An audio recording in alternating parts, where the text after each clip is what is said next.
Today we are going to take another sector और वो है EMS sector, electronic manufacturing system. और ये सेक्टर भी थोड़ा नीचे आया है, कुछ स्टॉक उसमें से नीचे आए, और ये स्टॉक में बहुत बड़ा स्कोप है आगे जाके, और पूरा डिटेल में हम लोग डिस्कस करेंगे कि क्या करना है इसमें। और ये सेक्टर अगर देख बहुत अच्छा ग्रो भी किया है ओवर द टाइम, लेकिन अभी सेलिंग प्रेशर आ रहा है क्योंकि वहाँ मार्जिन्स में थोड़े इश्यूज आ रहे हैं। और we are going to talk about Dixon technology, Syrma SGS, Amber, then Kaynes technology, and PG electroplast. By the way, आप लोगों में से कितने ने इन स्टॉक में इन्वेस्ट किया है? देन जस्ट टाइप कौन से स्टॉक में इन्वेस्ट किया है, कौन से लेवल पे किया है, type in the comment box, so I come to know. इन सब स्टॉक में हम लोग डिटेल में बात करेंगे, वीडियो थोड़ा लंबा रहेगा, सो एंड तक बने रहेगा, क्योंकि हम लोग एक एक चीज़ पे जो जो इम्पोर्टेंट पैरामीटर्स है उस पर थोड़ा डिटेल में बात करेंगे और कंपेयर भी करेंगे, और I will tell you at the end कि क्या लग रहा है ईएमएस सेक्टर में कौन से स्टॉक्स आपके लिए इन्वेस्टमेंट लायक है। और लेकिन आगे जाने से पहले एक जो मुझे हमेशा देना पड़ता है as per SEBI rule, let me give a standard disclaimer guys कि यहाँ जो भी बातें हो रही है it is just for your knowledge, कोई रिकमेंडेशन नहीं है। I am a SEBI registered research analyst. जो हमारे रिकमेंडेशंस होते हैं वो हमारे स्मॉल केस में होते हैं। अगर आप चाहो तो ये ca.smallcase.com में जाके देख सकते हो, and you can see we have done quite know, यहाँ रिटर्न्स भी आपको दिखेगा। अगर ना दिखे तो आपको वहाँ लॉक होगा तो क्लिक करके मोबाइल नंबर डालना पड़ेगा, देन ओटीपी के साथ आप देख पाओगे। आप देखिए कि ये power, defence, know all have done very well, आप जाके बाद में देख सकते हैं। And so please don't think as a recommendation. और इसमें से आज जो भी मैं बात करूँगा, कुछ स्टॉक शायद हो सके हमारे स्मॉल केस और पोर्टफोलियोज में भी हो। ओके, चलिए बात में वापस आते हैं, ईएमएस सेक्टर के बारे में बात करते हैं। तो जैसे मैंने बोला कि ये सेक्टर काफ़ी ग्रो कर रहा है। अगर मैं इस सेक्टर की ही बात करूं तो अगर पास में भी देखें तो ओवरऑल अगर हम लोग ऑलमोस्ट 2015 में 1.9 लाख करोड़ का नो इलेक्ट्रॉनिक मैन्युफैक्चरिंग हो रहा था, अभी वो 11 से 12 लाख करोड़ पहुंच गया है 2025 तक, यानी अच्छा खासा जंप आया। इवन अगर हम लोग एक्सपोर्ट की बात करें, एक्सपोर्ट 38,000 करोड़ का हम लोग होता था, तो अभी 3.3 लाख करोड़ पहुंच गया है। कितना बड़ा जंप हुआ है। इवन मोबाइल प्रोडक्शन, आपको पता है कि अभी अभी आईफोन भी यहाँ से प्रोडक्शन हो रहा है। तो वो पहले 18,000 करोड़ के आसपास था, अभी अब 5.5 करोड़ के आसपास है। तो आप देखिए कि मोबाइल एक्सपोर्ट भी 2 लाख करोड़ के आसपास हम लोग एक्सपोर्ट करें। So EMS sector is a quite a big sector. और 2030 तक ऐसा लग रहा है कि यहाँ से भी ये डबल हो सकता है। क्योंकि रीज़न बहुत सारे, एक रीज़न तो है कि कहीं ना कहीं जो कहना कि लेबर हर जगह अवेलेबल नहीं है, तो इंडिया में अवेलेबल है। और चाइना इज़ नंबर वन। अगर आप देखें तो 60-65 अगर ईएमएस सेक्टर में किसी का कंट्रीब्यूशन है तो वो चाइना का है। हम लोग बहुत पीछे आते हैं, हमारा 4-5% ही है, लेकिन आगे जाके बढ़ेगा ऑफ कोर्स। ताइवान, इंडोनेशिया वो भी काफ़ी आगे है। But yes, this is a sector जहाँ गवर्नमेंट फोकस है। अब गवर्नमेंट क्यों फोकस है ये भी समझना आपको ज़रूरी है कि देखिए, हमारा जो जो एक सेक्टर जो बहुत ही अच्छा चल रहा था वो आईटी सेक्टर। वहाँ हम लोग देखें तो 15 से 20 lakh skill labour already employed थे एंड ऑल दैट। वो अभी सेक्टर थम रहा है, और कहीं ना कहीं कहते हैं ना कि मैन्युफैक्चरिंग सेक्टर को बढ़ावा देना पड़ेगा। मेड इन इंडिया लोगो लगाना पड़ेगा, मेक इन इंडिया लोगो लगाना पड़ेगा। और बाकी सब वेस्टर्न कंट्रीज के पास इतने लेबर अवेलेबल नहीं हो, इतना चीप लेबर अवेलेबल नहीं है। क्यों एप्पल इंडिया आया, क्यों एप्पल किसी और कंट्री में नहीं गया? क्योंकि यहाँ चीप लेबर अवेलेबल है। और ईएमएस क्या होता है? इलेक्ट्रॉनिक मैन्युफैक्चरिंग सिस्टम, यानी कोई कंपनी अपना खुद के प्रोडक्ट होते हैं, उन्होंने आर एंड डी की प्रोडक्ट बना दिया, फिर बल्क में जब वो बनाना होता है तो वो हमारे जैसे देश में कोई कंपनी को पकड़ते हैं, उनको देते हैं। फॉर एग्जांपल जैसे वीवो है, वीवो ने अपना फ़ोन बना दिया और उसने फिर क्या किया, पूरा बना के फिर डिक्सन को दिया। अब डिक्सन क्या करेंगे, असेंबली लाइन लगाएंगे और पूरा प्रोडक्शन वो करेंगे।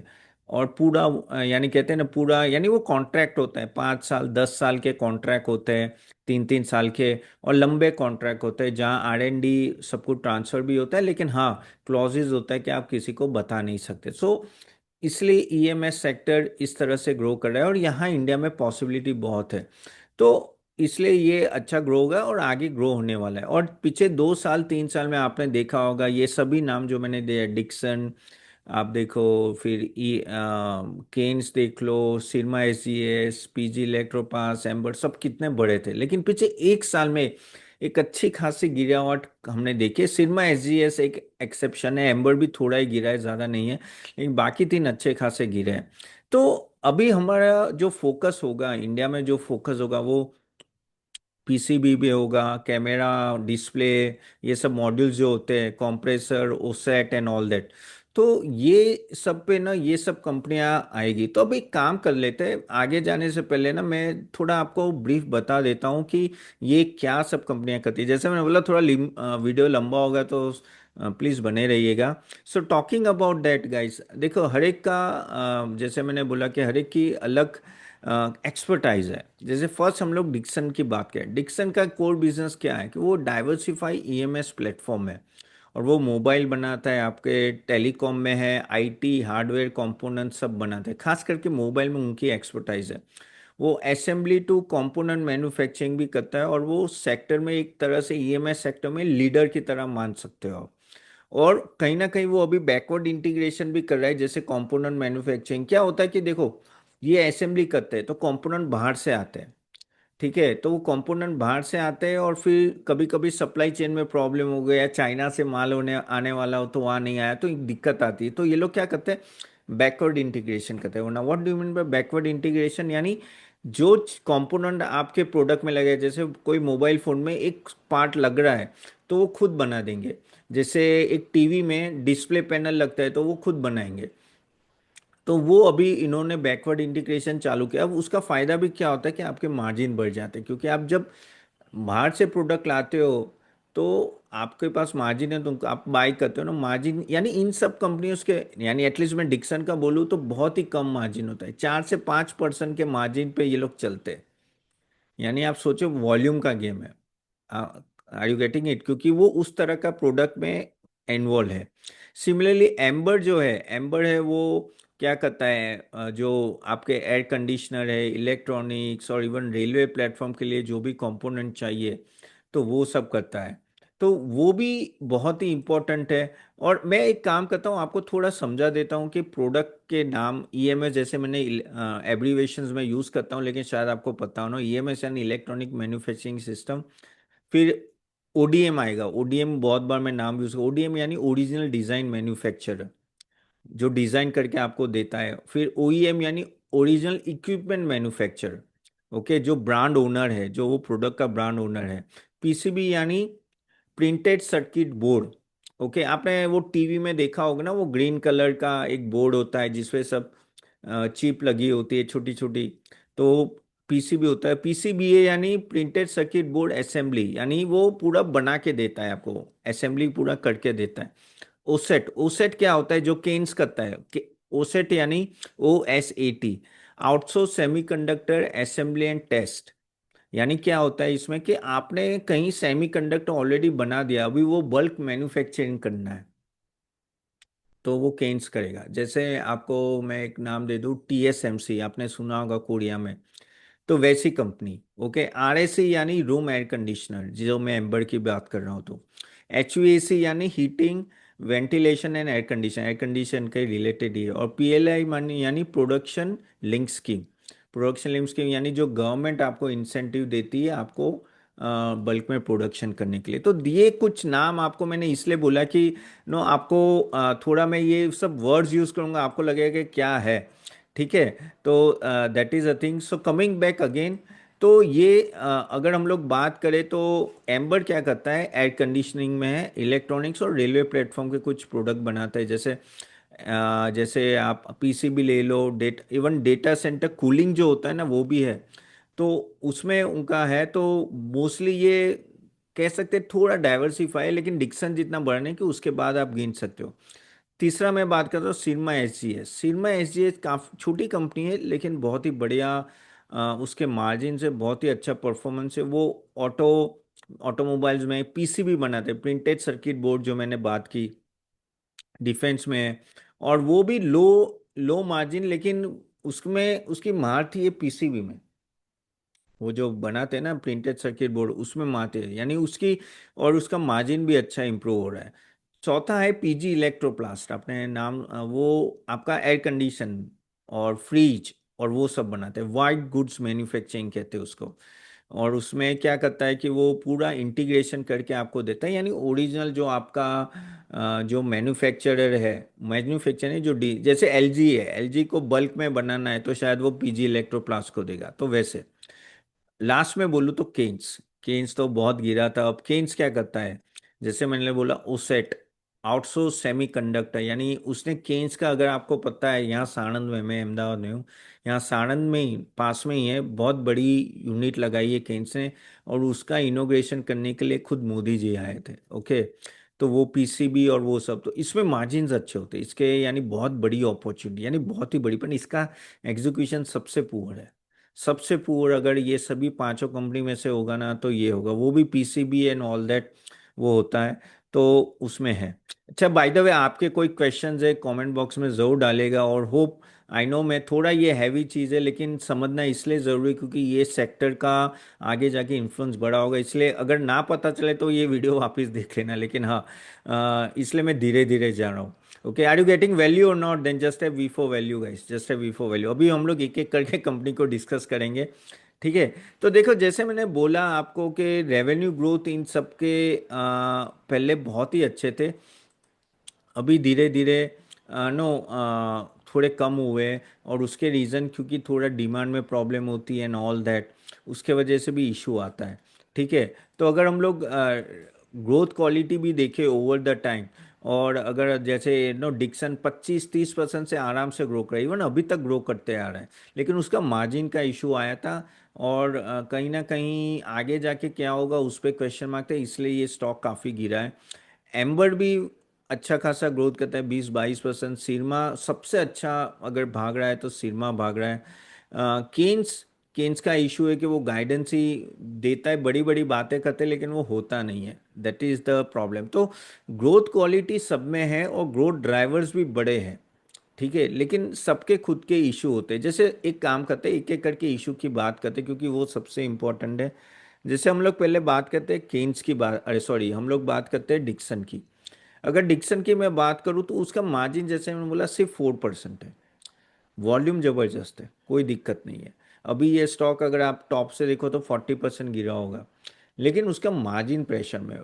क्यों प्रेशर में है तो आपको समझना पड़ेगा कि देखो, इन लोगों को पीएलआई स्कीम मिलती है, प्रोडक्शन लिंक स्कीम, जो मैंने बोला है ना कि गवर्नमेंट क्या कहती है कि भाई आप अगर ये सब मैन्युफैक्चरिंग इंडिया में करोगे तो आपको इतना रिबेट मिलेगा।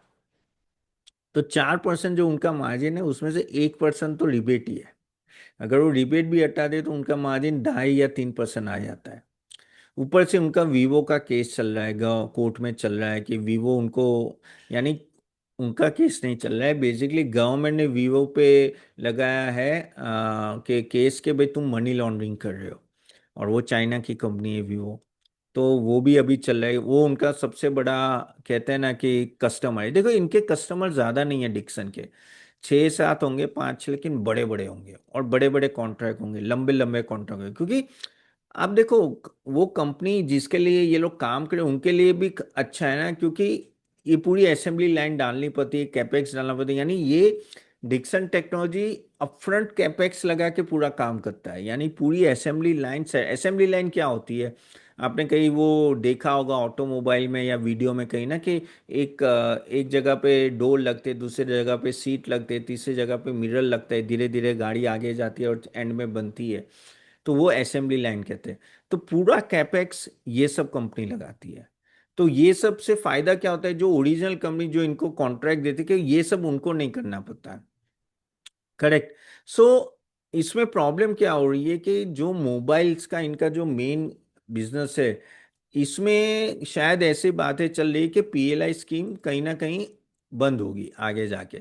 तो अगर पीएलआई स्कीम बंद होती है इन लोगों की, तो इनको डायरेक्टली प्रॉब्लम आएगा, क्योंकि कितने साल से चल रहा है और चांसेस है। लेकिन इस बार जो बजट में आया उसमें बोला कि भाई 40,000 से इलेक्ट्रॉनिक मैन्युफैक्चरिंग का वो लोग सीतारामन जी ने बोला था, मैडम ने बोला था कि आगे जाके वो बढ़ेगा। तो एक तो वो टेंशन है मार्केट को, दूसरा डिमांड कम हो गई है, मोबाइल फ़ोन की डिमांड थोड़ी कम हो रही है। तो और खास करके जो वो है ना, छोटे छोटे जो फोन लगते हैं ना, वो प्रोडक्शन करते हैं। तो वहां अगर डिमांड होती है तो इनका भी प्रॉब्लम होती है, इनके पास इन्वेंट्री बच जाती है। ठीक है। और जो मोबाइल की मिक्स होती है ना, उसमें भी फर्क पड़ जाए तो उससे भी मार्जिन पड़ता है। यानी वो कहते हैं ना, नेक टू नेक चलता है डिक्सन। कुछ भी थोड़ा ऊपर नीचे आया ना, 4% मार्जिन में आप क्या करोगे? ऐसा ही होता है। तो वो एक दिक्कत है डिक्सन के साथ, इसलिए अभी तो मार्जिन इसका कॉम्प्रेस है, लेकिन कंपनी बोल रही है कि आगे जाके प्रॉब्लम नहीं आएगा। ठीक है। दूसरी कंपनी लेते हैं जो आप लोग सबको जानना चाहते हो, वो है केन्स। केन्स में क्या प्रॉब्लम है? केन्स में सडनली क्या हुआ कि साला रिजल्ट आने के बाद इतना गिरा? क्योंकि उसका रिजल्ट टोटली ऑफ ट्रैक था। यानी कहते हैं कि मैनेजमेंट ने बोला क्या और हुआ क्या। ठीक है। अब उसके वजह से मार्केट खफा हो गया कि भाई एक तो तुमने मार्जिन में मान लिया, आपका रेवेन्यू इतना डाउन है, प्लस गाइडेंस इतने बड़े बड़े देते हो, स्टॉक ऊपर चला जाता है, फिर गाइडेंस के हिसाब से काम नहीं होता है। और कैश फ्लो पूरा वीक है, उसका कैश फ्लो बहुत ही वीक है। क्योंकि क्या हो रहा है कि प्रोडक्शन जा नहीं रहा है, कैपेक्स लग गया है, और सामने से रेवेन्यू कम आ रही है, तो उनका वो भी प्रॉब्लम है। तो उसका केन्स का पता है मार्जिन कितना है? ऑलमोस्ट 16% है। 16। लेकिन आप समझो उसकी प्रोडक्ट क्या है, सेमी कंडक्टर एंड वो बोला ना मैंने आपको। तो उसमें मार्जिन, अगर ये कंपनी ने सही, देखो मैनेजमेंट तो अभी भी पॉजिटिव है कि ये बोल रहा है कि वो तो, देखो यार मैं भी काफ़ी ऑप्टिमिस्टिक था केन्स पे, लेकिन रिजल्ट बहुत ही खराब आया। तो फिलहाल तो हमारे कोई स्मॉल केस में नहीं है, तो अच्छी बात है। लेकिन जो मैनेजमेंट ने आके बोला है कि आगे जाके ठीक होगा, तो ट्रस्ट इशू है सबसे बड़ा जो केन्स में प्रॉब्लम आ रहा है अभी, वो बड़ा ट्रस्ट इशू आ रहा है कि केन्स उस तरह से डिलीवर नहीं कर रहा है जितना उसका एक्सपेक्टेशन था। दूसरा एक बात करते हैं तो पीजी इलेक्ट्रोप्लास्ट। अब पीजी इलेक्ट्रोप्लास्ट का क्या हुआ? उसका प्रॉब्लम ये होगा इन्वेंट्री का। आपको याद हो तो पिछले साल अराउंड इसी टाइम पे, जुलाई अगस्त में जो समर था वो जल्दी खत्म हो गया। और क्यों हुआ? क्योंकि बारिश जल्दी आ गई, और उसके वजह से एसी कम बिके। और उनका मेन अगर आप देखो तो एयर कंडीशनिंग, तो अराउंड 1,500 से 2,000 करोड़ का उनके पास इन्वेंट्री रह गया। अभी वो इन्वेंट्री निकाल रहे हैं, और उसका जो इन्वेंट्री की वजह से पंगा हो गया। और बेसिकली फॉरेक्स का भी लॉस हुआ, और कॉमोडिटी में भी थोड़ा, आपको पता है कि जिस तरह से कॉमोडिटी साइकिल रही है, उसके वजह से भी प्राइस आके, तो उनका डायरेक्टली बेसिकली उनके मार्जिन में इम्प्रूव प्रॉब्लम आई उसके वजह से। और इस बार का भी रिजल्ट इतना अच्छा नहीं आया। मैं भी एक्सपेक्ट करा का अच्छा है, क्योंकि भाई गर्मी अच्छी है, हुई है, बहुत ही जबरदस्त गर्मी पड़ी है इस बार तो। अभी हमें देखना पड़ेगा नेक्स्ट क्वार्टर पीजी इलेक्ट्रोप्लास्ट का कैसे रहता है। तो उसमें भी अभी मार्केट को ट्रस्ट इश्यू है, तो वो भी अच्छा खासा नीचे पड़ रहा है। अगर इन सब में अगर दो स्टॉक बहुत ही गिरे हुए हैं तो वो है पीजी इलेक्ट्रोप्लास्ट और केन्स। डिक्सन भी गिरा हुआ है, ऐसा नहीं, डिक्सन भी अच्छा खासा 40% डाउन है। तो ये तीनों स्टॉक अच्छे हैं, अच्छे खासे गिरे हुए हैं। अब बात करते हैं एम्बर। एम्बर भी एयर कंडीशनर बनाता है, लेकिन समहाउ उसका परफॉर्मेंस अच्छा रहा। पीजी इलेक्ट्रोप्लास्ट को इतनी समस्या आई, सेम ऑलमोस्ट कर रहे, लेकिन इसको इतनी प्रॉब्लम नहीं है, और उसमें तो उल्टे मार्जिन रिकवरी है, क्योंकि वो थोड़ा डाइवर्सिफाई है। ये वो क्या है, पीजी के इलेक्ट्रोप्लास्ट ना नॉर्मली वो एसी एयर कंडीशनिंग में ज़्यादा है, और वो साइक्लिकल नेचर से डायरेक्ट इम्पैक्ट हुआ है। जबकि एम्बर का क्या हुआ, थोड़ा डाइवर्सिफाई है, मैंने जैसे आपको बोला कि अलग अलग चीज़ें, अलग अलग सेगमेंट भी है, इसलिए वो बच गया। और अभी देखो तो वो सिर्फ 15% डाउन है अपने टॉप से। तो एम्बर का तो रिजल्ट ठीक ठाक आया है। और सबसे बढ़िया अगर आप देखो तो परफॉर्मेंस है तो सिग्मा एसजीएस सबसे अच्छा, जबरदस्त उनका मार्जिन बढ़ा है, बेटर मिक्स है, एफिशिएंसी, बेस्ट इम्प्रूवमेंट, सस्टेनेबिलिटी है। लेकिन क्या है कि वो एक ही सेगमेंट में है। अभी वो धीरे धीरे डाइवर्सिफाई कर रहे हैं, वो जो मैंने बोला ना पीसीबी, और वहाँ उनका मेन है। इसलिए छोटी है, लेकिन अभी जैसे जैसे केन्स जैसे या तो डिक्सन जैसे बड़ी बड़ी होती जाएगी, तब जाके देखना पड़ेगा कि क्या ये मार्जिन मेंटेन कर पा रहे हैं कि नहीं कर पा रहे हैं। सो अभी तो ठीक ठाक चल रहा है, अभी तो कोई मुझे यहाँ बेसिकली प्रॉब्लम दिख नहीं रही है। तो Syrma and Amber are much better in position. Dixon बाद में आते हैं, और सबसे हालत उससे भी खराब हालत हो तो पीजी इलेक्ट्रोपास, और लास्ट में मैं केन्स बोलूंगा कि अभी की स्टेटस ये है। ठीक है। तो ये सिचुएशन है। अभी आप बोलोगे कि क्या यहाँ से क्या हो सकता है, तो वो आपको देखना पड़ेगा, लेकिन उससे पहले कुछ चीज़ें आपको और देखनी पड़ेगी फाइनेंशियल्स में। और वो है जैसे आपका कैश फ्लो कैसा है। तो कैश फ्लो की अगर बात करें तो सबसे वीक है केन्स का। केन्स की हालत बहुत ही पतली है कैश फ्लो में। अब मैं कैश फ्लो क्यों डिस्कस कर रहा हूँ, देखो आपको लगता है कैश फ्लो में थोड़ी भी दिक्कत आती है ना, जस्ट अ मिनट गाइस, तो आपके मार्जिन में इशू आएगा, क्योंकि आप मार्केट से बोरो करोगे, या तो आप क्यूआईपी लाओगे, या तो कुछ और करोगे, तो आपका इक्विटी डाइल्यूशन होगा, और रिसेबल स्ट्रेस होता है तो बहुत प्रॉब्लम आती है। अभी वो केन्स में वो चल रहा है, तो केन्स की इस हालत थोड़ी टाइट है। इवन पीजी इलेक्ट्रोप्लास्ट का भी अगर देखें तो 66 करोड़ का नेगेटिव कैश फ्लो है, केन्स का तो 600 करोड़ का नेगेटिव कैश फ्लो है। तो इन दोनों का अगर हम देखें ना, तो वहाँ एक अच्छी खासी दिक्कत दिख रही है। इन्वेंट्री स्ट्रेस भी पीजी इलेक्ट्रोप्लास्ट में दिख रहा है, और वो चीज़ आपके कंपेरेटिवली आप देखो ना तो स्टॉक प्राइस में भी रिफ्लेक्ट हो रहा है। बाकी अगर हम लोग देखें तो सिरमा देख लो, डिक्सन और एम्बर में इतना कुछ खास फर्क नहीं है, वो तो भी मैनेजेबल है। लेकिन यहाँ जाके आपको बस वही देखना है कि क्या इनका सेल्स प्रॉपरली जा रहा है कि नहीं जा रहा है, रेवेन्यू उतना बढ़ रहा है कि नहीं बढ़ रहा है, नहीं तो इसमें भी दिक्कत आएगी। खासकर से डिक्सन में देखना पड़ेगा, क्योंकि डिक्सन का मार्जिन बहुत ही कम है, बहुत ही कम है। और नो डाउट स्टॉक गिर गया है एक्चुअली अच्छा खासा, लेकिन क्या होता है कि आपका मार्जिन में 1-2% भी कम हो गया ना चार में से, तो अच्छा खासा गिर सकता है और भी यहाँ से। सो वहाँ आपको थोड़ा ध्यान में रखना है। अगर हम लोग बैलेंस शीट देखें तो देखो किसी के पास इतना लीवरेज नहीं है।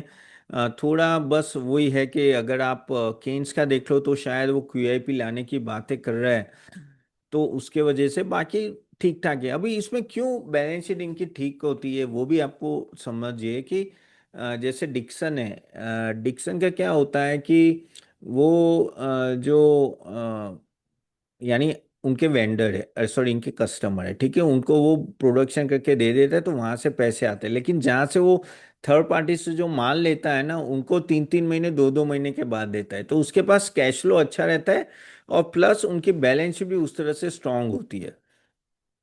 तो सबकी अच्छी है। आई थिंक केन्स की मुझे लग रहा है कि कहीं ना कहीं वो क्यूआईपी अगर लाने वाला है तो वहाँ एक थोड़ा इशू रहेगा। अदरवाइज तो मुझे तो किसी की बैलेंस शीट में इतना प्रॉब्लम नहीं लग रहा है। अभी ऑर्डर बुक की अगर हम लोग बात करें तो ऑर्डर बुक ठीक ठाक है सबके। ओके, लेकिन इसमें ऑर्डर बुक सिर्फ पीजी इलेक्ट्रोप्लास का हम लोग ऑर्डर बुक नहीं गिन सके, क्योंकि वो क्या होता है कि साइक्लिकल है।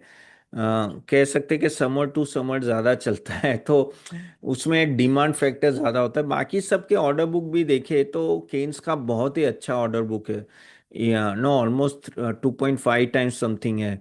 सिरमा का भी 1.3 टाइम्स है। एम्बर का भी अगर आप रेलवे का देखो तो अच्छा खासा है। डिक्सन का क्या है कि वो ऑलमोस्ट आप कह सकते हैं कि ऑर्डर बुक तो नहीं, लेकिन इनके पास कॉन्ट्रैक्ट अच्छे हैं कि जो आगे जाके वो मैनेज करेंगे तो मिलता रहेगा। इनका एक जो वीवो का जो केस है ना, वो आपको थोड़ा ध्यान से देखना पड़ेगा, क्योंकि वो एक की कंसर्न है। अगर वीवो का अप्रूवल ले जाता है ना, मिल जाता है, तो केन्स की, सॉरी डिक्सन की हालत बहुत ही सुधर जाएगी।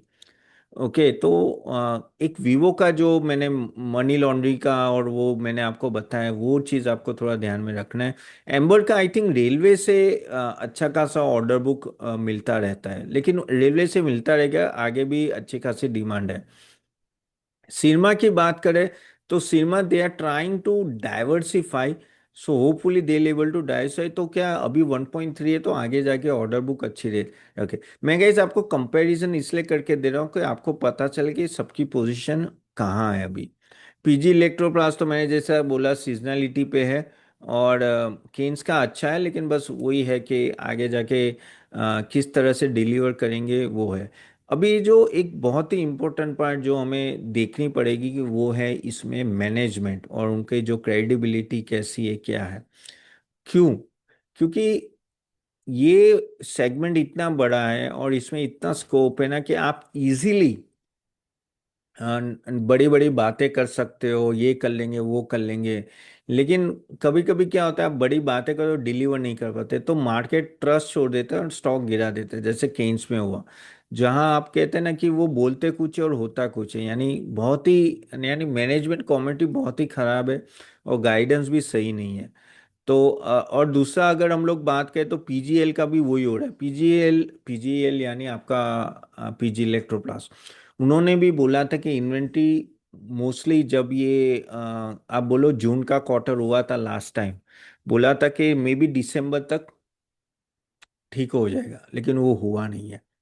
तो वहां भी एक दिक्कत है, क्योंकि क्या होता है, क्या देखो, कंपनी जब खराब हालत से निकलती है ना, तो ये सब चीज़ें ना मैनेजमेंट भी उसको कवर करने के लिए ट्राई करती है, और इसलिए उस कवर करने करने में वो कमिटमेंट तो दे दी थी लेकिन डिलीवर नहीं कर पाते। इसलिए हमें भी बहुत केयरफुल रहना पड़ता है। देखो ये जो मैंने पांचों स्टॉक बोले ना आप, हमारे कंप्लीट रेडार में है ना, एवरीथिंग हम लोग बहुत रिव्यू करते हैं। और जैसे मैंने बोला कि हमारे कुछ पोर्टफोलियो में जैसे डिस्क्लेमर कि ये है भी, ठीक है, केन्स नहीं है, अभी मैं सामने से बोल देता हूँ, लेकिन हमें भी देखना पड़ेगा। और मैं ये जो मैं आपको प्रैक्टिकल एक्सपीरियंस बोल रहा हूँ, मेरे खुद के एनालिसिस से ही मैं बोल रहा हूँ, क्योंकि इन सब में ये सब चीज़ें बहुत, ये जो पॉइंट्स में कुछ कुछ कुछ पॉइंट्स ही आपको बोल रहा हूँ, लेकिन वही पॉइंट्स आपको जब भी ये स्टॉक रिव्यू करो ना वो देखना है, और ये ध्यान में रखना है। तो ये जो स्मॉल केसेस में हम लोग इसी तरह से सिलेक्ट करते हैं, तभी जाके guys know will able to give you return, otherwise return मिलता नहीं है। तो सिरमा, जैसे मैंने बोला कि अच्छा पीजी इलेक्ट्रोप्लास्ट का कम है, सिरमा का कंपेरेटिवली अच्छा है। उन्होंने जो मार्जिन बोला वो भी 80 आया, थोड़ा रेवेन्यू कम आया, लेकिन वो डाइवर्सिफाई कर रहे हैं, तो होपफुली इम्प्रूव करेंगे। एम्बर का अच्छा है, एम्बर का नो कंपेरेटिवली मैनेजमेंट जो गाइडेंस देता है उस तरह से होता है, उससे हमें भी ट्रस्ट आता है ना। क्योंकि क्या होता है कि जब जैसे फॉर एग्जांपल मुझे इन्वेस्ट करवाना है, यानी मुझे मेरे पोर्टफोलियो में ये स्टॉक डलवाना है, तो पहले मुझे गाइडेंस तो देखना है कि मैनेजमेंट क्या बोल रही है। अब वो तो बोल दिया कि मैं 100 रुपये का 200 रुपये कर दूंगा रेवेन्यू, लेकिन क्या वो सही होगा, तो वो जजमेंट लेना पड़ता है। और जहां मैं जजमेंट ले नहीं पाता वहां मैं घुसते नहीं है। तो that is a thing, okay. तो एम्बर का अच्छा है, एम्बर का अगर आप हिस्ट्री भी देखो तो उनका मैनेजमेंट के हिसाब से गाइडेंस सब सही चला है। इवन मैं बोलूँ तो अगर कंपेरेटिवली डिक्सन का भी अच्छा है, उन्होंने जो भी अभी तक बोला है नो उस तरह ऑलमोस्ट हुआ है। अगर उनको लगे तो वो लोग सामने से बोल देते कि भाई हमारा मार्जिन प्रेशर में है या आगे जाके रेवेन्यू प्रेशर में रहेगा, तो वो सामने से बोल देते, so that's a good thing. देखिए जो सरप्राइज मिले उससे बेटर है कि भाई सामने से बोल दो, उससे आपकी क्रेडिबिलिटी बढ़ती है, ठीक है। केन्स का वही हो रहा है कि वो बोल रहा है, वो हो नहीं रहा है, तो मार्केट और उसको गिरा रहा है और वो स्टॉक और गिरते जा रहा है। So that is a thing. अभी वो बोल रहा है रिकवर होगा, लेकिन नहीं हुआ तो क्या होगा। So from here also know, अगर हम लोग बात करें कि क्या स्कोप एंड ऑल दैट, तो इन सभी कंपनी के स्कोप अच्छे हैं, लेकिन वो आपको क्वार्टर टू क्वार्टर ज़्यादा देखने, ये सेक्टर बूम करेगा आगे जाके। मुझे कोई दिक्कत नहीं लग रही कि इनको कॉन्ट्रैक्ट्स नहीं मिलेंगे, कॉन्ट्रैक्ट्स तो मिलेंगे, लेकिन क्या वो मार्जिन मेंटेन कर पाएंगे, करेक्ट। क्योंकि कंसर्न जो मैंने आपको बोला डिक्सन में, जैसे वीवो का जो, अब मैं एक एक कंपनी की बात करता हूँ कि कंसर्न जो है वीवो है और पीएलआई स्कीम है, इसमें क्या वो मार्जिन मेंटेन कर पा रहे हैं। वीवो का केस सॉल्व हो रहा है, और दूसरा वो बैकवर्ड इंटीग्रेशन कर रहा है ना, उससे वो मार्जिन इंप्रूव कर सकता है। तो ये अगर चार में से अगर 3.5 या 3% भी आता है, तो क्या वो बैकवर्ड इंटीग्रेशन से आधा 1% निकाल पाएगा। That is also very important से, अगर वो करने लगा तो भाई ये स्टॉक जबरदस्त चलेगा, जबरदस्त चलेगा। सो ये चीज है। Amber is been doing consistently very well.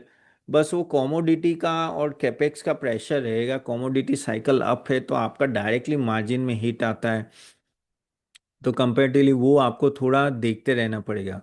अभी सीरमा का क्या है कि भाई पीसीबी का एग्जीक्यूशन सही होना चाहिए और वो थोड़ा डाइवर्सिफाई करना चाहिए, क्योंकि कल उठ के पीसीबी प्रिंटेड सर्किट बोर्ड उसमें अगर डिमांड कम हुई तो फिर क्या, ठीक है, तो ये स्टॉक में प्रॉब्लम आएगी। और ये स्टॉक सस्ता नहीं है, ये महंगा है। एम्बर भी महंगा है और सिरमा भी बहुत महंगा है। सिरमा एम्बर दोनों काफ़ी, आई थिंक एम्बर का भी 100 से ज़्यादा पी है, सिरमा का भी आई थिंक 70 80 या 80 का पी है, ठीक है। पीजी इलेक्ट्रोपास का तो भाई भगवान के भरोसे ज़्यादा चल रहा है, ऑनेस्टली पूछूं तो कहो तो कि समर कैसा है, डिमांड कैसी है, कंप्रेसर की डिमांड कैसी है इस बार, लेकिन शायद चीज़ें अच्छी हो। इस बार का समर जबरदस्त हॉट है, आपको भी पता है, one of the hottest season, summer season in last few decades. तो मे बी ये जो अप्रैल मई जून का जो रिजल्ट आएगा, होपफुली पीजी ने काम अच्छा किया होगा। अब ये क्वार्टर नहीं करेगा तो कब करेगा? लेकिन एक्चुअली तो क्या होता है कि डिमांड जनवरी टू मार्च में ही आती है, कि लोग समर से पहले बाय करते हैं। लेकिन क्या पता समर इस बार हॉट है तो शायद अप्रैल मई जून में भी अच्छा हो। तो दिस क्वार्टर इज मेक और ब्रेक फॉर पीजी। जो एक सा अभी भी पीजी गिर क्यों नहीं रहा है थोड़ा, इवन दो वीक रहे, क्योंकि एक्सपेक्टेशन है कि शायद नेक्स्ट क्वार्टर अच्छा आ जाएगा। सो वी हैव टू सी कि उसका रिजल्ट कैसा था। अब केन्स, केन्स भाई क्या बोलूं अभी ना, बहुत ही निराश किया है उसने। बाकी स्टॉक तो यार, अगर आप जो जो एरिया में बेस्ट एरिया है, सेमीकंडक्टर ओसेट कर रहा है बहुत ही कम, यानी साड़न में माइक्रोन है, सीजी पावर है और ये केन्स है। ये कुछ ही कंपनी है जो ओसेट कर रही है, ठीक है। और सेमीकंडक्टर में है और उनके पास पूरा टेक्नोलॉजी, उन्होंने कोलैबोरेशन भी किया है। भाई साहब बस एज पर गाइडेंस काम कर लेना, ये स्टॉक अच्छा खासा यहाँ से बढ़ सकता है, लेकिन रिस्क ज़्यादा है।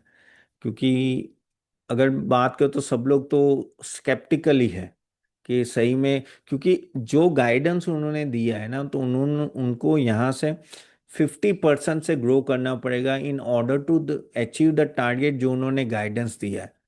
और जो थोड़ा डिफिकल्ट हो जाता है जिस तरह के उन्होंने अभी तक रिजल्ट दिया है, तो थोड़ा रिस्की बैट है। That is what you have to understand. So हर एक के स्ट्रेंथ है, हर एक की वीकनेसेस है, जो आपको देखते रहना है। डिक्सन देखो तो डिक्सन एग्जीक्यूशन में जबरदस्त है, स्केल में काम करता है। नेगेटिव वर्किंग कैपिटल, मैंने बताया है ना क्यों नेगेटिव वर्किंग है, क्योंकि उनको नो जो जिसको पैसे देने हैं, ओके, उनको बहुत लेट देने होते तो टेंशन नहीं होती, लो डेट है तो वो कोई दिक्कत नहीं है। तो ये उनकी स्ट्रेंथ है। सिमिलरली एम्बर की हो या पीजी की हो, या सबकी खुद की स्ट्रेंथ है। आपको स्ट्रेंथ तो है, लेकिन वीकनेसेस पे ज्यादा ध्यान देना है कि वीकनेसेस में कुछ ट्रिगर ना आ जाए। अभी यहाँ से क्या, ये मैंने जो आपको बोला कि क्या कर सकते हो आप या क्या करना चाहिए, तो मेरे हिसाब से जब ये मार्केट इतना गिरा हुआ है ना, I think this is the sector you should not ignore. This is the sector which should not ignore. और जब ये रिकवरी आएगी ना, बिलीव मी, एटलीस्ट मुझे लग रहा है कि चलो एम्बर और सिरमा तो ऑलरेडी चल गए इतने, लेकिन ये तीनों में मुझे लग रहा है कि डिक्सन हो या पीजी हो या Kaynes, again a disclaimer guys, कोई रिकमेंडेशन नहीं है, प्लीज़ अपना रिसर्च करके इन्वेस्ट करना है, लेकिन कहीं ना कहीं वहाँ तेज़ी आएगी। कब आएगी मुझे पता नहीं, विथ एन एजम्पशन कि इनका मैनेजमेंट जो बोल रहा है वो होगा। ओके, उनको ये they have to pull up their socks, क्योंकि स्कोप बहुत बड़ा है। और वापिस ये सब कंपनियां ना हमेशा प्रीमियम में चलेगी, इन्होंने थोड़ा भी अगर अच्छा परफॉर्मेंस दे दी ना, ये स्प्रिंग की तरह उछलेगी, क्योंकि मार्केट इस पे नजर रख रहा है, क्योंकि ये सेक्टर ही ऐसा है अब। और ये सेक्टर ऐसा है कि कोई इजीली एंटर नहीं कर सकता है, इसमें एक्सपर्टाइज चाहिए आपको, सालों की मेहनत। आपको अगर टीवी बनाना है तो कोई बड़ा कॉन्ट्रैक्टर आपको ऐसे टीवी बनाने का दे नहीं देता है मैन्युफैक्चरिंग फेस, वो कहते हैं ना कि ये, तो वो आपको थोड़ा देखते रहना है। दूसरा, गवर्नमेंट की भी आपको पॉलिसीज पे ध्यान रखना है कि भाई पीएलआई स्कीम कर रहे हैं कि नहीं कर रहे हैं। अगर एक्सपायरी आ रही है तो रिन्यू हो रहा है कि नहीं हो रहा है। अगर पीएलआई स्कीम चल रही है और ये सब, कहीं ना कहीं ये लोग लेते हैं, सभी ले रहे हैं, जैसे केन्स ले रहा है, डिक्सन ले, ये सभी पांचों पांच कंपनी लेती, तो हर एक की अलग अलग पीएलआई स्कीम है, तो उसमें कोई दिक्कत नहीं है। तो अगर वहाँ दिक्कत आती है या रिन्यू नहीं होता है तो इनके मार्जिन में डायरेक्ट इम्पैक्ट आता है। ओके, जैसे अगर मोबाइल की पीएलआई स्कीम प्रॉब्लम आ गई तो डिक्सन को इम्पैक्ट आएगा। इलेक्ट्रॉनिक्स कंपोनेंट पीसीबी के रिलेटेड पीएलआई स्कीम्स है, या प्रोजेक्ट अप्रूवल है, या ऑल दैट जो गवर्नमेंट वहाँ डिले हो गया तो प्रॉब्लम आएगा एम्बर को, सिरमा को भी। पीसीबी डिफेंस और उन सब में भी जो सब्सिडी मिलती है, पीसीबी में अच्छी खासी सब्सिडी मिलती है, और वहाँ कुछ प्रॉब्लम हुआ, प्रॉब्लम नहीं यानी गवर्नमेंट ने बोला कि नहीं भाई अभी हम लोग सब्सिडी कम करेंगे, तो सिरमा को डायरेक्ट होगा। पीजी इलेक्ट्रोप्लास्ट में क्या होता है कि इनकी वाइट गुड्स की पीएलआई स्कीम है, मैंने बोला ना अलग अलग टाइप की पीएलआई स्कीम होती है, कॉम्प्रेसर की एंड ऑल दैट। तो वहां अगर पोस्टमेंट हुआ या कुछ डिले हुआ या तो स्कैप हो गया तो प्रॉब्लम है। केन्स का भी बड़ा है, OSAT, OSAT, OSAT, PCB, semiconductor ecosystem की बड़ी पीएलआई स्कीम है। गवर्नमेंट का सपोर्ट जबरदस्त है, जबरदस्त। यानी गवर्नमेंट आपको कहते हैं ना हाथ में देगा सब कुछ, अगर आप सेमीकंडक्टर रिलेटेड कोई अगर इंफ्रास्ट्रक्चर खड़ी कर रहे हो, क्योंकि बड़ा पैसा लगता है। ये टाटा भी यहाँ आ रहा है, टाटा टेक्नोलॉजी यहाँ 1,90,000 करोड़ का इन्वेस्टमेंट करें, वो भी साणंद में ही आ रही है, तो मुझे पता है। सीजी पावर है, वो भी बड़ा कर रहे हैं। तो वही है कि यहाँ सबकी तो केन्स को भी उसमें कोई अगर दिक्कत आती है कहीं ना कहीं semiconductor scheme and all that में, तो फिर इशू आ सकते हैं। तो ये थोड़े आपको ध्यान में रखना है कि बड़े ट्रिगर पॉइंट गवर्नमेंट के एंड से। तो जैसे मैंने बोला, अभी अभी क्या, अगर मुझे बोले कि स्ट्रेंथ में कौन सबसे ज्यादा स्ट्रेंथ में है, तो अभी तो सिरमा एसजीएस लग रहा है। एम्बर और सिरमा काफी थोड़े आगे है।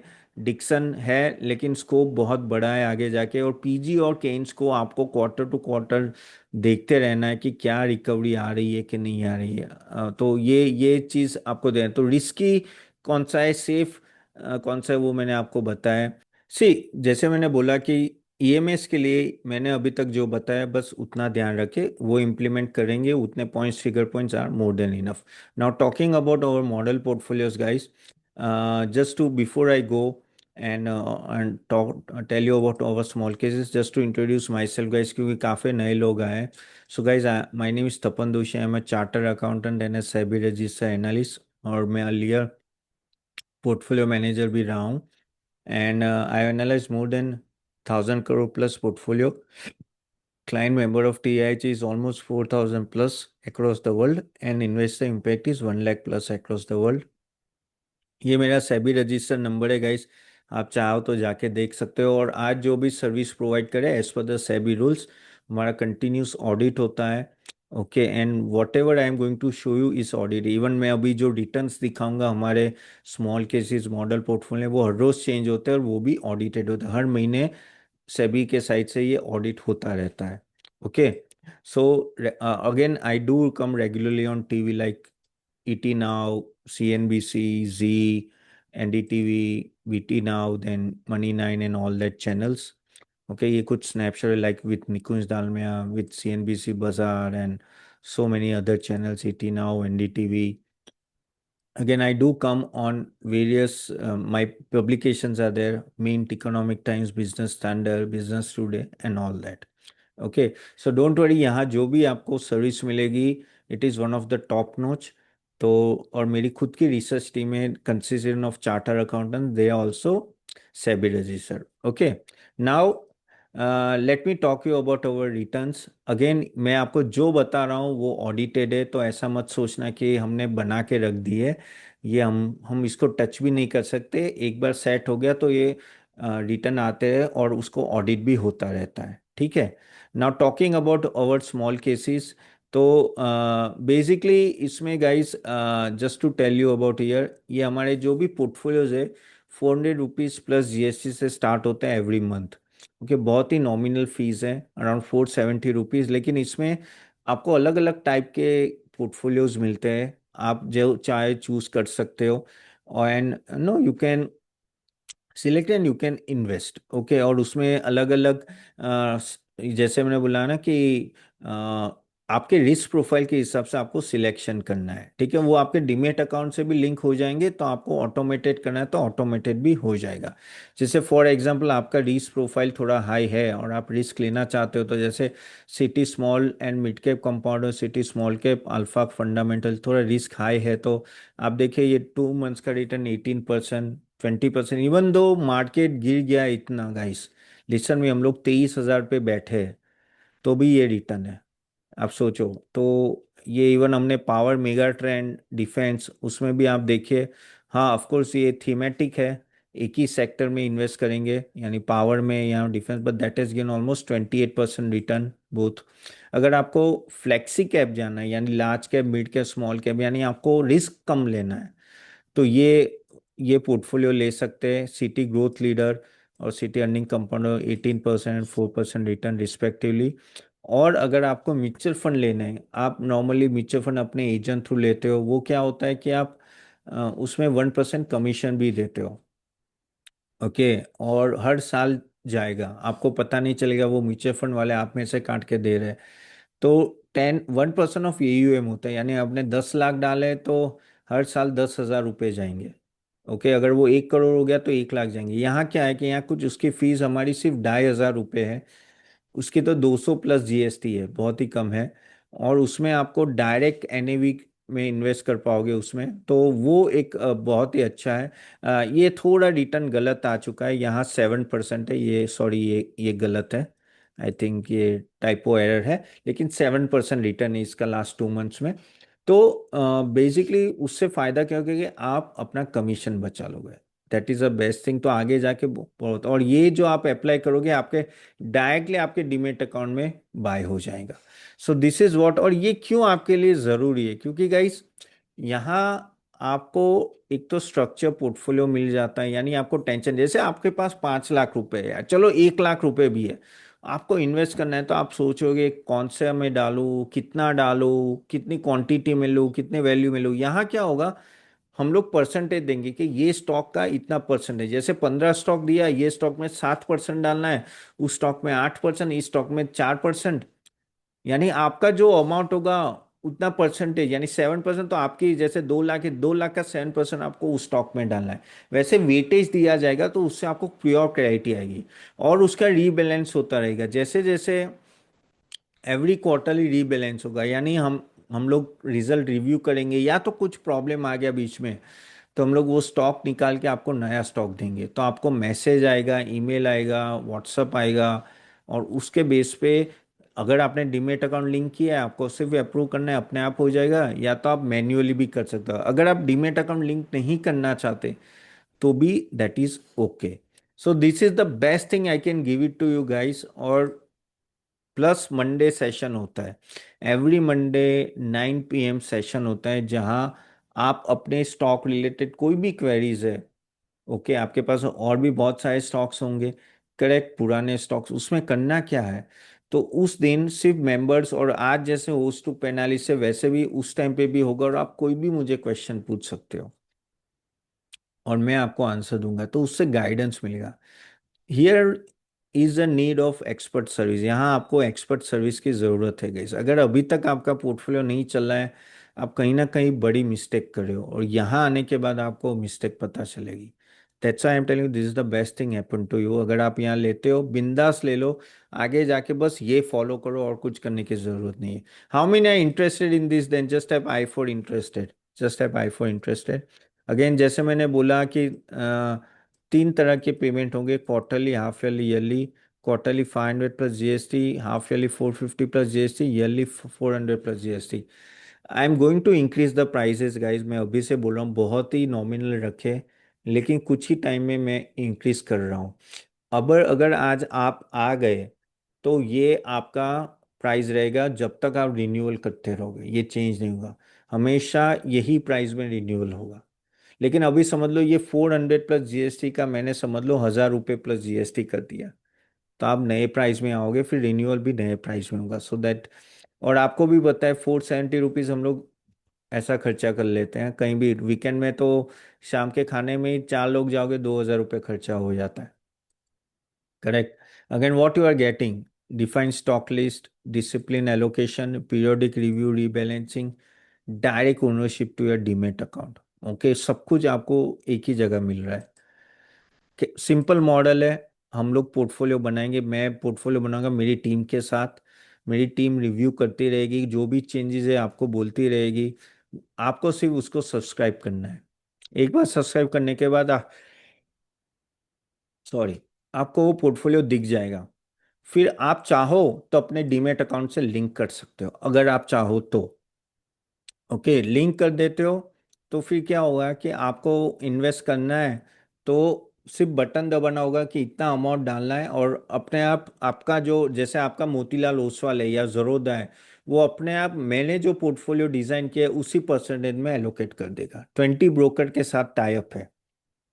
इसमें ग्रो, अपस्टॉक, मोतीलाल सभी आ गए, अपने आप हो जाएगा। हाँ, उसमें अगर आप ऑटोमेटेड करते हो तो वेबसाइट पे अमाउंट दी गई उतनी अमाउंट से ही ऑटोमेशन होगा, उससे कम होगा तो मैन्युअली करना पड़ेगा। यानी अगर आपके पास जैसे वेबसाइट में लिखा है कि 30,000 रुपये मिनिमम आपको एसआईपी या लमसम करना है, उतना रखना पड़ेगा। अगर आपके पास 10,000 है तो 10,000 आपको मैन्युअली डालने पड़ेंगे डीमेट अकाउंट में, जैसे नॉर्मली बाय करते हो। लेकिन आप चाहते हो कि आपका ब्रोकर ऑटोमेट कर दे तो उसके लिए मिनिमम बैलेंस वो रखना पड़ेगा, लेकिन वो हो तो, नहीं है तो चलेगा। लेकिन इसमें आप एसआईपी भी कर सकते हो, हर महीने की 5 तारीख को एसआईपी करनी है तो कर सकते हो। फायदा क्या है, इसमें कोई और खर्चा नहीं है। वहां वो 1.5% म्यूचुअल फंड आपसे चार्ज करता है, एक्सपेंस रेशियो, यहाँ कोई चार्ज नहीं है। एक बार आपने डिलीवरी ले ली, उसकी जो ब्रोकरेज लगी वो लगी, बाद में कोई खर्चा नहीं है। और हमको जो ये 5,600 रुपये की जो फीस दी है आपने, बस वो, और कोई खर्चा नहीं है। And that is the best thing you can have. तो आप देख लो कि आपका कितना एक्सपेंस बच रहा है। एग्री और not, then just type A for agree. Okay, और तो आप अपना इनिशियल पोर्टफोलियो बना सकते हो। और अगर आप रीबैलेंस करते हो, अगर रीबैलेंस हमारा होता है तो आपको मैसेज आएगा, व्हाट्सएप आएगा, ईमेल आएगा, आप उसको बस अप्रूव करोगे। अगर डीमेट अकाउंट लिंक है तो अपने आप हो जाएगा, नहीं तो आप मैन्युअली भी कर पाओगे। अगर आपने नहीं किया रीबैलेंस, आप बिजी हो, आप जॉब में, बिजनेस में, आपको रिमाइंडर आएंगे हर 2 दिन में कि भाई तो सीए तपन दोषी ने ये चेंजेस किए, आपको करने हैं क्या, करने क्या। जब तक आप अप्रूव नहीं करोगे तब तक वो होगा नहीं। सो पूरा कंट्रोल आपके पास रहेगा। 1 मिनट गाइस।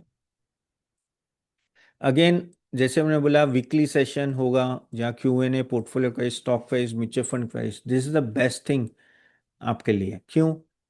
हर वीक कुछ ना कुछ होता है, हर रोज कुछ ना कुछ होता है। और ट्रम्प होता है तो रात को ही कुछ होता है, आज रात को सोएंगे सुबह कुछ और होगा। मार्केट को ट्रैक कैसे करें? बस ये सेशन में आओ, आपके कुछ भी क्वेश्चन है पूछो, आपके फैमिली मेंबर के डीमेट अकाउंट के भी क्वेश्चन पूछने हैं तो पूछो, कोई भी स्टॉक का पूछना है पूछो। और जैसे आज होस्ट टू पेनालिस्ट है, तभी भी होस्ट टू पेनालिस्ट रहेगा, यानी आपने किसी ने स्टॉक क्वेरी पूछी है, किसी और को पता नहीं चलेगी।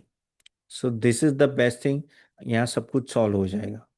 यानी ये क्या होता है कि आप बीमार हो, ठीक है, आपको पता नहीं, आप खुद दवाई ले रहे हो लेकिन पता नहीं है क्या प्रॉब्लम है, फिर आप डॉक्टर के पास जाते हो, डॉक्टर आपको बोलता है भाई ये प्रॉब्लम है। वैसे यहाँ का डॉक्टर मैं हूँ, आपको बताऊंगा कि आपके पोर्टफोलियो में क्या प्रॉब्लम है। ओके, ये पोर्टफोलियो क्यों इंपॉर्टेंट, क्योंकि आप खुद करने जाते हो ना, तो आप रैंडम स्टॉक पिकिंग, कोई पोजीशन साइजिंग नहीं है, इमोशनल एग्जिट होता है, कभी भी रीबैलेंस करते नहीं हो, एक बार ले लिया तो ले लिया, सालों तक स्टॉक पड़ा हुआ है, वो चल रहा है नहीं चल रहा है देख नहीं रहे हो, ओवर कंसंट्रेशन, एक ही स्टॉक को एवरेज करते जा रहे हो, करते जाओ, ये सब दिक्कत होती है।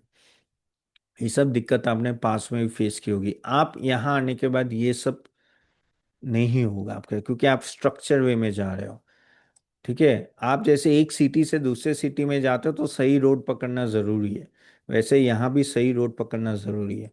हमारा मॉडल पोर्टफोलियो अर्निंग पे फोकस करेगा, quality business, risk management, diversification और वैल्यूएशन, लॉन्ग टर्म कंपाउंडिंग पे फोकस करेगा। गाइज यहाँ अगर आप शॉर्ट टर्म सोचो कि 3 महीने 6 महीने में मैं आपको करोड़पति बना दूंगा तो मत आना।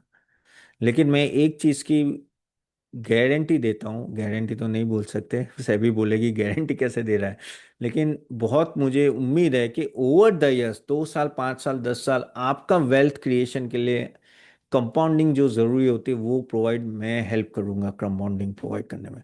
क्योंकि जो स्टॉक में जो डबल ट्रिपल 4 गुना 5 गुना होते हैं ना, उसी में ही पैसे बनते, वेल्थ क्रिएशन उसी में होते। इसलिए मैंने बोला ना, क्वार्टरली में एक या दो चेंजेस करूंगा, पूरा पोर्टफोलियो चेंज नहीं करूंगा। पैसे जैसे बड़े बड़े वॉरेन बफेट, राकेश झुनझुनवाला क्यों बड़े बने, क्योंकि उनके कुछ स्टॉक ऐसे चल गए कि उनकी नैया पार निकल गई। तो वैसे हमारा काम है। तो वेल्थ क्रिएशन के लिए आओ, छोटे शॉर्ट टर्म के लिए यहाँ कोई स्विंग ट्रेडिंग नहीं है, तो उसके लिए मत आना। Okay, again, portfolio management service में के सामने हमारी सर्विस कैसे रहेगी? देखो, पोर्टफोलियो मैनेजमेंट होता है ना, उसमें अगर आप देखो तो मिनिमम 50 लाख रुपीस का इन्वेस्टमेंट चाहिए, प्लस वो 1.25 लाख से 1.5 लाख रुपए चार्ज करेगा आपकी फीस। बहुत ही चार्ज करेगा। प्लस वो खुद ही मैनेज करेगा, आपको बीच में पैसे निकालने नहीं देंगे, सब कुछ यही। यहाँ आपका कंट्रोल है। मैं आपका मिनी पोर्टफोलियो मैनेजर। मैं फी तो 5,600 की ही चार्ज कर रहा हूँ, लेकिन आपको बताऊंगा क्या करना है क्या नहीं करना है, कैसे जाना है। मंडे सेशंस हो गए वहाँ पूर ये सब कुछ होगा। प्लस डीमेट अकाउंट आपके कंट्रोल में है। आपको पैसे की जरूरत है 10 लाख में से आपको 50,000 की जरूरत है, बेच दो जो स्टॉक बेचने हैं, मुझे पूछने की जरूरत नहीं है। तो सब कुछ आपके कंट्रोल में रहेगा। Okay. Again we can not access your demat account. हम लोग अभी आपके लिए ट्रेड नहीं कर सकते, हम आपकी होल्डिंग नहीं पकड़ सकते, यानी होल्ड कर सकते हैं ना। और एग्जिट आप कभी भी कर सकते हो, यानी आपका डीमेट अकाउंट में क्या है मुझे कभी भी पता नहीं चलेगा। वो आपका ही कंट्रोल रहेगा। सिर्फ हमारा पोर्टफोलियो आपके डीमेट से लिंक होगा थ्रू सिस्टम, और कुछ नहीं है। हम आपका डीमेट अकाउंट एक्सेस नहीं कर पाओगे, तो फुल कंट्रोल आपका होगा। प्लस आप कभी भी स्टॉक ऐड कर सकते हो, सेल कर सकते हो, परमिशन नहीं चाहिए सेल करने की। And money stage in your demat account. Okay. Again what is a rebalance process, जैसे हमने बोला क्वार्टरली रिव्यू करेंगे, आपको व्हाट्सएप ईमेल नोटिफिकेशन सब आएगा, उसके बेस पे आपको करना है, रीबैलेंस करना है। ठीक है, एज सिंपल एज दैट। बीच में भी कुछ अगर जरूरत पड़ी तो हम लोग कर सकते हैं, अगर जरूरत पड़ी तो।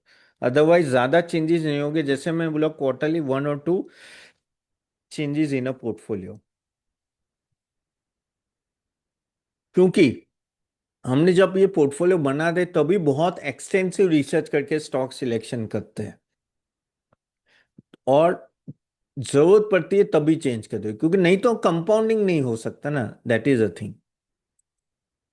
हाउ यू कैन इन्वेस्ट, आप इसमें लमसम डाल सकते हो। आपने एक बार पोर्टफोलियो ले लिया, जैसे आज आपने सब्सक्राइब कर दिया, आपको पोर्टफोलियो दिखेगा। आप एक साथ पैसे डालो, या तो आप एसआईपी भी कर सकते हो, फिक्स डेट पे आप एसआईपी चेंज कर सकते हो, आप एसआईपी कैंसिल भी कर सकते हो, पूरी फ्लेक्सिबिलिटी है।